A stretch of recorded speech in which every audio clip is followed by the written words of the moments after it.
સ્વાધ્યાય 1.1 માં દાખલા નંબર 3 એની અંદર ધ્યાન આપશો। કોઈ એક શહેરના જથ્થાબંધ બજારમાંથી ઘઉં, ચોખા અને ખાંડના વાર્ષિક સરેરાશ ભાવ અંગેની માહિતી નીચે મુજબ મળેલી છે। તે પરથી વર્ષ 2011 ને આધાર વર્ષ તરીકે લઈને આધાર વર્ષ તમને સ્પષ્ટ કહી દીધું છે। કયું કીધું છે? 2011। અચલ આધારે અને પરંપરિત આધારે ત્રણેય વસ્તુઓના ભાવનો સામાન્ય સૂચકાંક શોધો। એટલે પહેલા તો અચલ આધારે દાખલો ગણવાનો અને એ દાખલો ગણાઈ જાય પછી એનો સામાન્ય સૂચકાંક શોધવાનો। એ જ રીતે પરંપરિત આધારે સૂચકાંક શોધવાનો અને પછી એનો સામાન્ય સૂચકાંક શોધવાનો। અહીંયા આપણે આપ્યું છે વર્ષ 2011 થી લઈને 2015 અને વસ્તુ આપી છે ઘઉં, ચોખા અને ખાંડ। ત્રણ વસ્તુઓ અહીંયા તમને તૈયાર આપેલી છે, બરાબર છે। એટલે ધ્યાન આપશો વિદ્યાર્થી મિત્રો, ખાસ ત્રણ વસ્તુઓ આપી છે એના ઉપરથી આપણે ગણતરીઓ કરશું।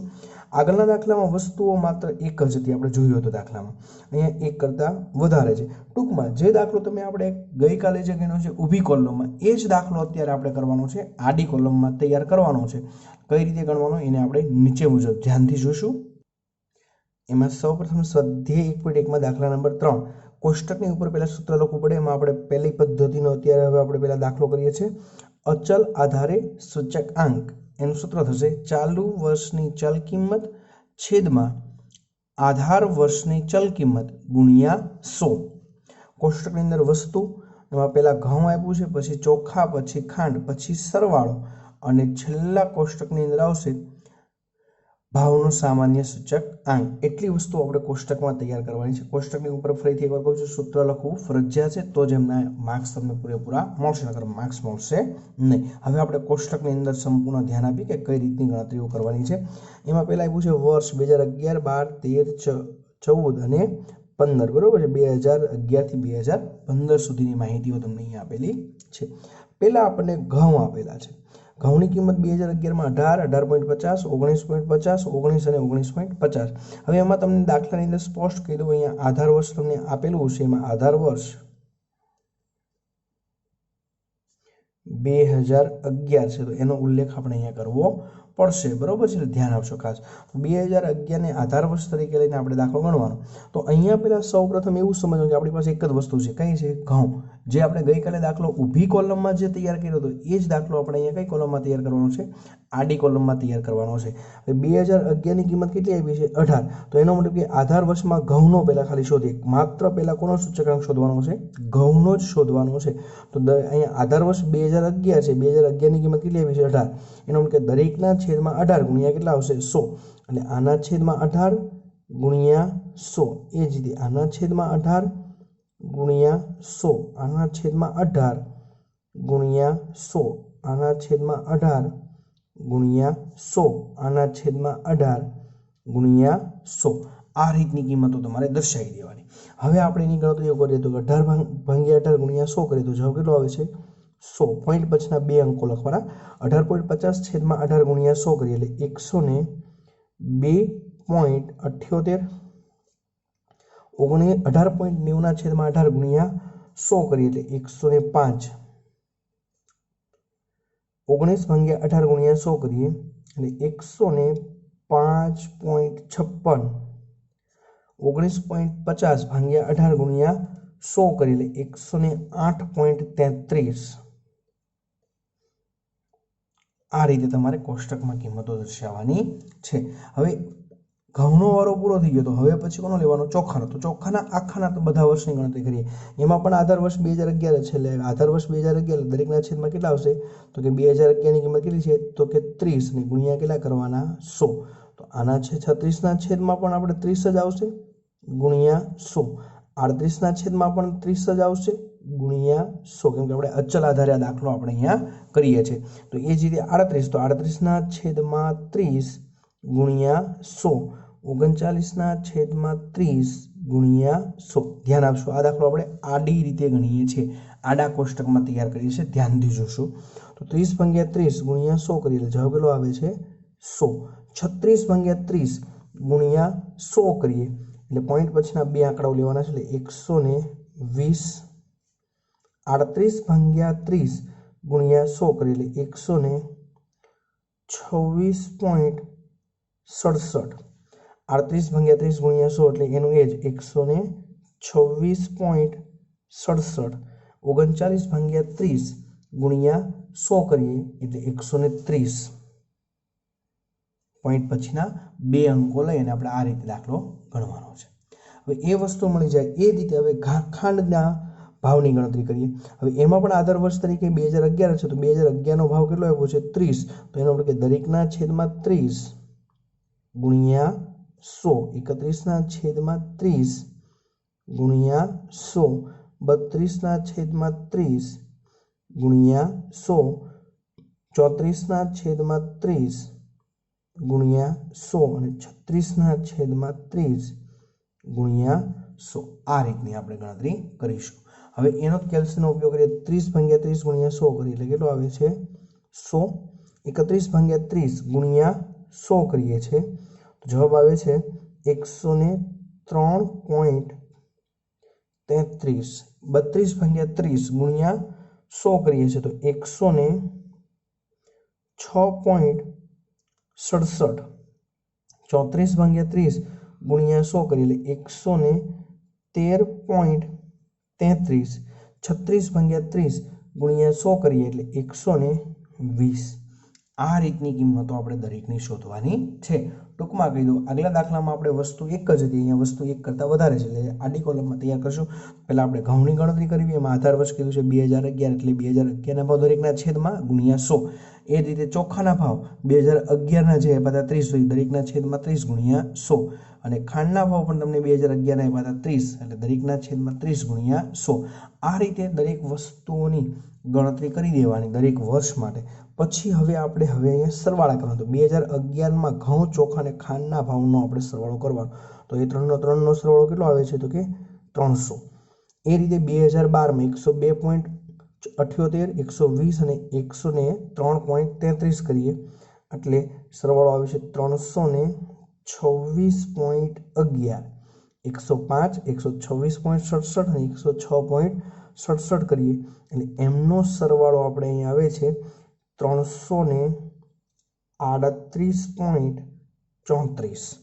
એ રીતે 105.56, 126.67 અને 113.33 એમનો સરવાળો કરીએ તો 345.56, 108.33, 130 અને 120 એમનો ત્રણેયનો સરવાળો કરીએ તો કે 358.33. એમનો ત્રણનો સરવાળો આવશે. બરોબર. આ માત્ર સરવાળો મળ્યો. આપણે જોઈએ છે સામાન્ય સૂચકાંક. સામાન્ય સૂચકાંકનો મતલબ એવો થાય કે સરવાળા કેટલી કિંમતોના કર્યા છે, જેટલી વસ્તુઓના સરવાળા કરો ને એટલી વસ્તુઓ વડે ભાગાકાર કરો. અહીંયા 1, 2 અને 3નો સરવાળો કર્યો છે. તો સામાન્ય સૂચકાંકની અંદર ધ્યાન આપશો. સામાન્ય સૂચકાંકનું સૂત્ર છે જેટલી વસ્તુઓ હોય એ દરેકના સૂચકાંકનો સરવાળો છેદમાં જેટલી વસ્તુઓ હોય તે ભાગ્યા કેટલા આવશે 3. એટલે પહેલાનો સામાન્ય સૂચકાંક કેટલો આવશે 2011નો 100. એ જ રીતે 326.11 એના છેદમાં કેટલા કરવાના છે 3. એટલે 2012નો સામાન્ય સૂચકાંક આવશે 108.70.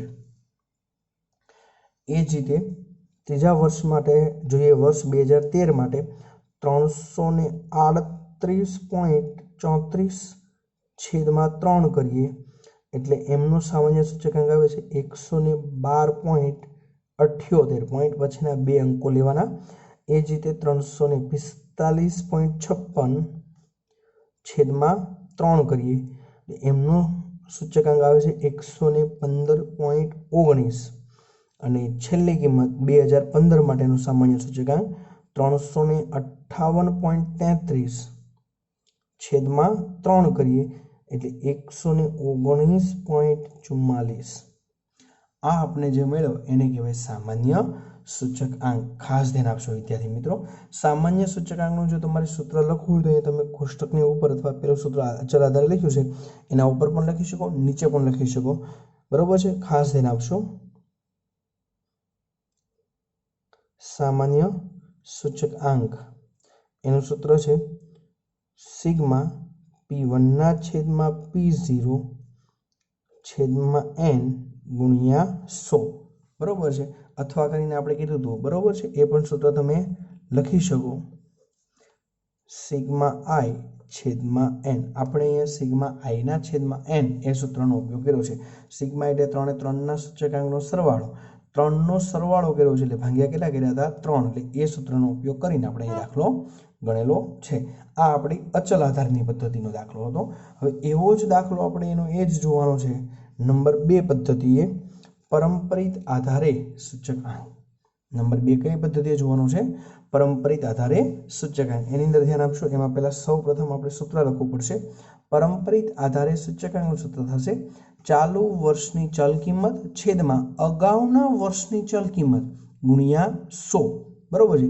દરેક વસ્તુ માટે 3 લીટીઓ છોડી અને લખવાનું છે, પછી એક લીટીમાં સરવાળો અને છેલ્લે 3 લીટીમાં સામાન્ય સૂચકાંક, બરોબર। ભાવ આપ્યો હોય તો ભાવ અને જથ્થો આપ્યો હોય તો જથ્થો। એ જ રીતે વર્ષ 2011, 12, 13, 14 અને 15 જેવી રીતે આપણે અગાઉનું કોષ્ટક તૈયાર કર્યું એવું જ કોષ્ટક તમારે અહીંયા ફરીથી આખું તૈયાર કરવાનું છે। ધ્યાનથી જોશો, અહીંયા આપણા સવાલની અંદર આધાર વર્ષનો ઉલ્લેખ કરેલો નહીં હોય, અને કરેલો હોય તો એને આપણે ધ્યાનમાં લેવાનું નથી, કેમ કે અહીંયા અગાઉના વર્ષને આપણે આધાર વર્ષ તરીકે ધ્યાનમાં લેવાનું છે। હવે પરંપરિત આધારે સૂચકાંક જ્યારે પણ તમે શોધતા હોય ત્યારે પ્રથમ વર્ષની ક્યારેય પણ ગણતરી આવશે નહીં। તો પહેલા માત્ર આપણે ઘઉંનો જોઈએ, બીજી બધી વસ્તુઓને ધ્યાનમાં લેશું નહીં, માત્ર ઘઉંનો જોઈએ ને આડી કોલમમાં આપણે એમની ગણતરીઓ દર્શાવીએ। તો આપણે ખબર છે કે પ્રથમ વર્ષ 2011 થયું, તો પરંપરિત આધારના સૂચકાંકમાં પ્રથમ વર્ષની કોઈ પણ ગણતરી કર્યા વગર ડાયરેક્ટ જવાબ કેટલો આવશે? 100। હવે 2012 માટે ચાલુ વર્ષની ચલ કિંમત 18.50 આપી છે, એના અગાઉના વર્ષ એટલે 2012ની અગાઉ કયું થયું 2011, એની કિંમત કેટલી આપી છે 18, એટલે એના છેદમાં 18 ગુણ્યા કેટલા કરવાના 100 કરવાના। એ જ રીતે 2013 માટે આપ્યું છે 18.90, એના છેદમાં અગાઉના વર્ષ એટલે 2013ની અગાઉ કયું 2012, એની કિંમત કેટલી આપી દીધું કે 18.50 ગુણ્યા 100। એ જ રીતે 2014 માટેની કિંમત 19 છે, એના અગાઉના વર્ષની 2013ની કિંમત છે 18.90 ગુણ્યા 100, અને 2015ની 19.50, એના અગાઉના વર્ષની 19, એટલે એના છેદમાં આવશે ને ગુણ્યા કેટલા આવશે 100। આ રીતની આડી કોલમમાં આપણે પેલા ઘઉંના ભાવનો સૂચકાંક તમારે શોધવાનો છે। ચાલો હવે ધ્યાનથી કેલ્સીનો ઉપયોગ કરીએ। 18.50 ભાગ્યા 18 ગુણ્યા 100 કરીએ એટલે જવાબ આવે છે 102.78।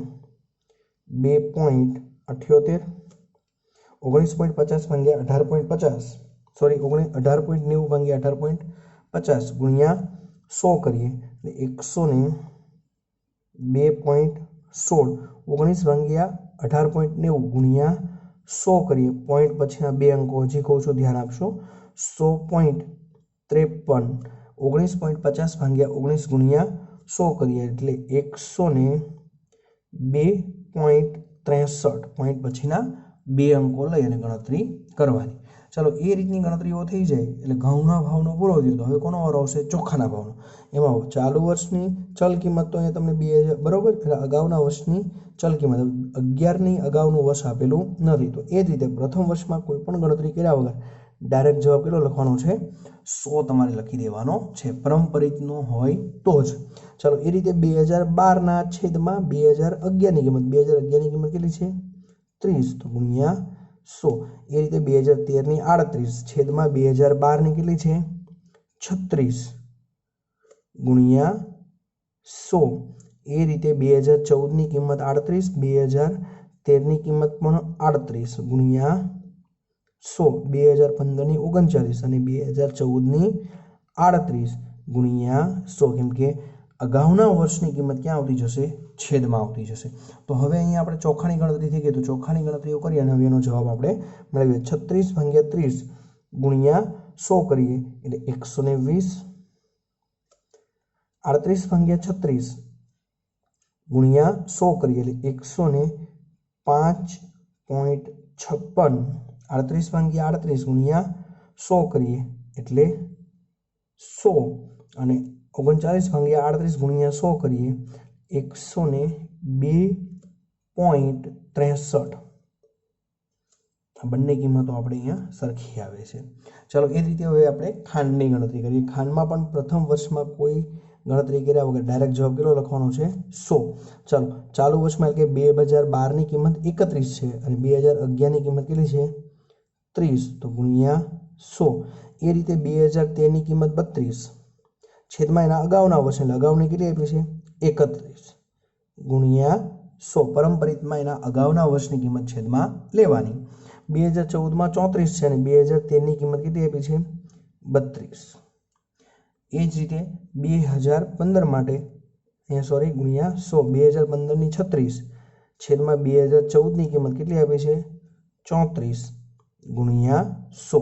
આ રીતે તમારે ગણતરી કરતી જવાની। ચલો હવે એનો કેલ્સીનો ઉપયોગ કરીને એના જવાબ મેળવીએ। 31 ના છેદમાં 30 ગુણ્યા 100 કરતા જઈએ 103.33 32 ભાગ્યા 31 ગુણ્યા 100 કરીએ એટલે 103.23 34 ભાગ્યા 32 ગુણ્યા 100 કરીએ 106.25 36 ભાગ્યા 34 કરીએ ગુણ્યા 100 કરીએ એટલે 105.88। જેમ દાખલો આપણે અગાઉ કર્યો હતો એ જ પ્રમાણે પાછો દાખલો આપણે આ રીતે ગણવાનો છે। ચલો વિદ્યાર્થી મિત્રો હવે ધ્યાનથી જોશું। એ જ રીતે હવે અગાઉ આપણે જોયું તો સરવાળો, તો હવે આપણે અહીંયા 1 2 ને 3 ત્રણે વસ્તુના સરવાળા કરતા છીએ તો કેટલો મળે છે 300। એ રીતે 102.78 પ્લસ 120 પ્લસ 103.33 એમનો સરવાળો થાય છે 326.11 102.16 પ્લસ 105.56 પ્લસ 103.23 એનો સરવાળો થાય છે 310.65 100.53 પ્લસ 100 અને પ્લસ 106.25 એમનો સરવાળો થાય છે 306.78 102.63 પ્લસ 102.63 પ્લસ 105.88 એમનો સરવાળો થાય છે 311.14। તો આ રીતના આપણે સરવાળા શોધી દેવાના। એ જ રીતે આપણે હવે છેલ્લી વસ્તુઓનો કિંમતો શોધીએ કે બીજો પ્રશ્ન પૂછ્યો તો સામાન્ય સૂચકાંક। સામાન્ય સૂચકાંક એટલે અહીંયા સરવાળો 300 મળ્યો છે તો કે 300 ના 300 કેટલી વસ્તુનો સરવાળો તો કે 1 2 અને 3 વસ્તુનો સરવાળો તો છેદમાં કેટલા કરતા જવાના 3 એટલે 300 ભાગ્યા 3 કરીએ એટલે પ્રથમ વર્ષનો સામાન્ય સૂચકાંક પરંપરિત આધારે કેટલો આવે છે 300 ભાગ્યા 3 એટલે 100। એ જ રીતે 2012 માટે 326.11 3 વસ્તુ છે એટલે ભાગ્યા 3 તો 2012 નો પરંપરિત આધારે સૂચકાંક આવે છે 108.70। 2013 માટે 310.65 છે 3 વસ્તુનો છે એટલે છેદમાં 3 કરીએ એટલે વર્ષ 2013 માટેનો સામાન્ય સૂચકાંક મળે છે 103.65। 2014 નો આપ્યો છે સરવાળો 306.78 વસ્તુ 3 છે એટલે ભાગ્યા 3 અને 2014 નો સામાન્ય સૂચકાંક મળશે 102.26 અને 2015 નો સરવાળો આપણને આપ્યો છે 311.14 3 વસ્તુ છે એટલે ભાગ્યા 3 એટલે 2015 નો સામાન્ય સૂચકાંક પરંપરિત આધારની રીતે મળશે 103.71। ખાસ ધ્યાન આપશો વિદ્યાર્થી મિત્રો। આ રીતે આડા કોષ્ટકમાં બંને પદ્ધતિએ કીધો છે તો બંને પદ્ધતિએ દાખલો કરવો પડે। અચલ આધારે કીધું તો અચલ આધારનું કોષ્ટક તૈયાર કરવાનું અને પછી જો તમને પરંપરિત આધારે કીધું પરંપરિત આધારનું કોષ્ટક તમારે આખો આ રીતે તૈયાર કરવાનું છે। આ દાખલો બોર્ડની અંદર બરોબર છે 3 માર્ક્સમાં બહુ ખૂબ મોટો થઈ જતો હોય છે બરોબર છે એટલે 5 માર્ક્સની અંદર આ દાખલો પૂછાતો નથી। શક્યતા બહુ ઓછી છે પણ છતાં આપણે આ પદ્ધતિ કરવાનું કેમ કે ક્યારેક આ દાખલો 3 માર્ક્સમાં અચલ આધારે અથવા પરંપરિત આધારે પૂછવાની શક્યતા છે। એમના પછીનો સ્વાધ્યાય 1.1 માં દાખલા નંબર 4 એની અંદર દરેક વિદ્યાર્થી મિત્રો ધ્યાન આપશો। બળતણની લગતી 5 વસ્તુઓના વર્ષ 2012 અને 2014 ના ભાવ નીચે મુજબ છે। વર્ષ 2012 ને ધ્યાન આપશો કહી દીધું છે વર્ષ 2012 ને આધાર વર્ષ તરીકે લઈ બળતણની 5 વસ્તુના ભાવનો સામાન્ય સૂચકાંકની ગણતરી કરો અને બળતણની વસ્તુઓના ભાવમાં સમગ્ર રીતે કેટલો વધારો થયો છે તે પણ જણાવો. એટલે અહીંયા આપણે અર્થઘટન લખવાનું થશે. પહેલા આપણે સામાન્ય સૂચકાંકની ગણતરી કરીએ ને પછી આપણે એનું અર્થઘટન લખીએ. ચલો ધ્યાનથી જોશો એ રકમ ઉપરથી. એમાં પહેલા વસ્તુ વીજળી, ગેસ, દિવાસળી, કેરોસીન અને લાકડું. એકમમાં યુનિટ, સિલિન્ડર, પેટી, લીટર અને કિલોગ્રામ. એ જ રીતે વર્ષ 2012ની કિંમત આપી છે અને 2014ની કિંમત આપી છે. તો એ પ્રમાણે આપણે ગણતરીઓ નીચે પ્રમાણે જોઈએ કોષ્ટકમાં. તો અહીં સ્વાધ્યાય 1.1માં દાખલા નંબર 4. પહેલા સૌપ્રથમ સૂત્ર લખીએ. અચલ આધારે સૂચકાંક ચાલુ વર્ષની ચલ કિંમત છેદમાં આધાર વર્ષની ચલ કિંમત ગુણ્યા 100. અથવા તમે બીજું પણ સૂત્ર લખી શકો, P1 ના છેદમાં P0 ગુણ્યા 100. અહીંયા આધાર વર્ષ કયું આપ્યું છે? 2012. એમાં વસ્તુ એક એક લીટી છોડીને ગણતરી કરશું. વીજળી, ગેસ, દિવાસળી, કેરોસીન, લાકડું અને કુલ. એકમમાં યુનિટ, સિલિન્ડર, પેટી, લીટર અને કિલોગ્રામ. એમાં 2012ના ભાવ, 2014ના ભાવ. અહીંયા આધાર વર્ષ કીધો છે 2012. ધ્યાનથી જોશું. પહેલા વીજળીની વાત કરીએ તો વીજળીની અંદર 2012ને આધાર વર્ષ તરીકે લેવાનું છે. તો ચાલુ વર્ષની કિંમત કેટલી થશે? તો કે 3.5 છેદમાં આધાર વર્ષની કિંમત કેટલી થશે? તો કે 2012ની કિંમત ગુણ્યા કેટલા કરવાના? 100. અહીંયા જે તમને આ કિંમતની ગણતરી તમે કરશો એ જે જવાબ મળશે એને કહેવાશે આપણી ભાષામાં આય અથવા સૂચકાંક. પોઈન્ટ પછીના 2 અંકો લેવાના ગુણ્યા 100 કરીને 116.67. એ જ રીતે ગેસની વાત કરીએ તો ગેસમાં ચાલુ વર્ષની કિંમત કેટલી આપી છે? તો કે 370 છેદમાં આધાર વર્ષની કિંમત કેટલી છે? તો કે 345 ગુણ્યા કેટલા કરવાના? 100.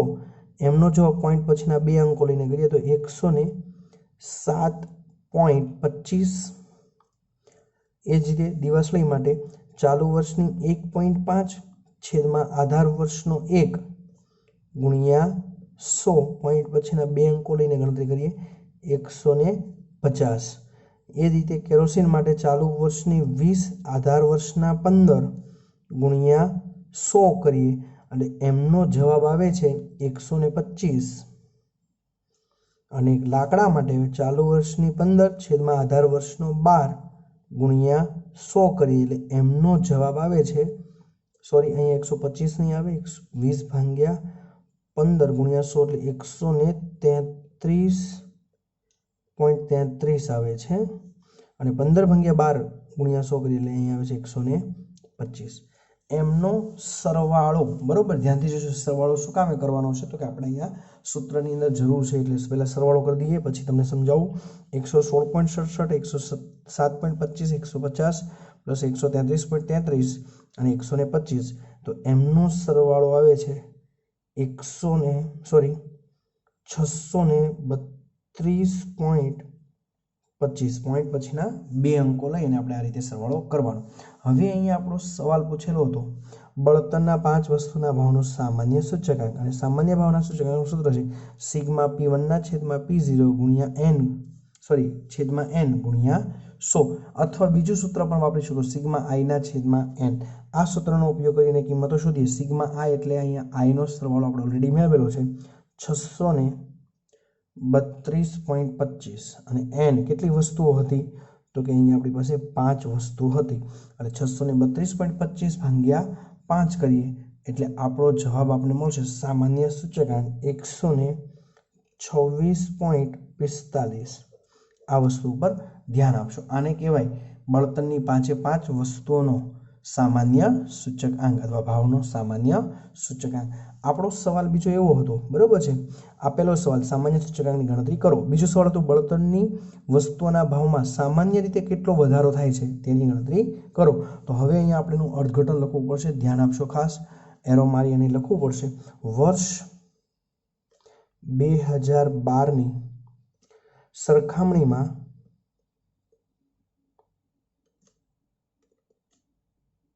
વર્ષ 2014માં બળતણની વસ્તુઓના ભાવમાં સામાન્ય સૂચકાંક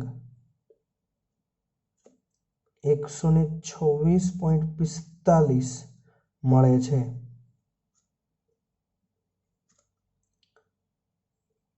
તેથી તેમાં સમગ્ર રીતે કાઉન્સમાં ગણતરી કરવાની 126.45. કોઈ પણ જગ્યાએ વધારો ઘટાડો પૂછાય ત્યારે ખાસ ધ્યાન આપશો વિદ્યાર્થી મિત્રો, જે જવાબ અહીંયા આવે ને એમાંથી માત્ર તમારે 100 જ હંમેશા બાદ કરવાના. જવાબ એમાંથી કેટલા બાદ કરવાના? 100.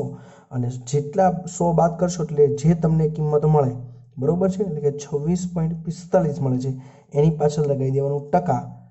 જેટલો વધારો થયો છે. ખાસ ધ્યાન આપજો. હજી એકવાર કહું છું, વધારો ઘટાડો જ્યારે પણ સવાલ પૂછાય ત્યારે જે જવાબ આવ્યો એમાંથી 100 બાદ કરીએ તો 100 બાદ કરતા જે કિંમત મળે એને આપણી ભાષામાં વધારો કહે છે. બરોબર, આ રીતનું અર્થઘટન તમારે લખવું ફરજિયાત છે વિદ્યાર્થી મિત્રો. એમના પછીનો તમારે વિભાગ ઈની અંદર દાખલા નંબર 1. વિભાગ ઈની અંદર દાખલા નંબર 1. વર્ષ 2010 ને આધાર વર્ષ તરીકે લઈ 2012ની જુદી જુદી વસ્તુઓના ભાવ અંગેની માહિતીઓનો ઉપયોગ કરી સામાન્ય સૂચકાંક શોધો. 2010ને આધારે 2012નો શોધવાનો હતો.